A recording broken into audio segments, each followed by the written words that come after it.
আজি 14 ৰাইজ আমি ইয়াত সমবেত এইকাৰণে হৈছোঁ আমাৰ সদৌ অসম বাতৰি কাকত সন্থাৰ মাননীয় বিপ্লৱ শৰ্মা ডাঙৰীয়া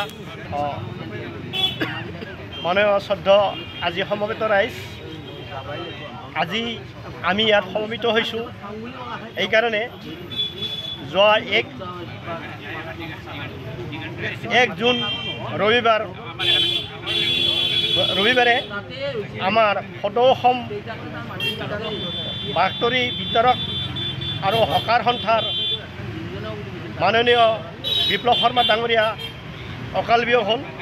তাৰ কাৰণে আমি নলবাৰী জিলা সমিতি লগতে পশ্চিম চামতাৰ হকাৰসকল আৰু প্লেছ ক্লাবৰ মানুহ মিলি ইয়াত সমবেত হয় আমি তেখেতৰ শ্ৰদ্ধাঞ্জলি মানে তেখেতৰ আত্মাই চিৰশান্তি কামনা কৰি তেখেতৰ শ্ৰদ্ধাঞ্জলি জনাইছোঁ। লগতে আমি সৎসন্তপ্ত পৰিয়াললৈ আমি এটি শোকবাৰ্তা প্ৰেৰণ কৰিছোঁ। এইখিনিয়ে মই কৈছোঁ। আজিৰ এই সমবেত ৰাইজ আজি আমি সমবেত হোৱাৰ কাৰণ আপোনালোকক অৱগত কৰাৰ কোনো প্ৰয়োজনীয়তা মই অনুভৱ কৰা নাই। বিপ্লৱ শৰ্মা এজন ব্যক্তি নাছিল, বিপ্লৱ শৰ্মা আছিল এজন অনুষ্ঠান। যিও বিপ্লৱ শৰ্মাই অকল অনুষ্ঠান কৰিয়ে ভাল পাইছিল, ৰাইজৰ হকে দহৰ হকে কিবা এটা কৰাৰ তেওঁৰ বৰ ইচ্ছা আছিল।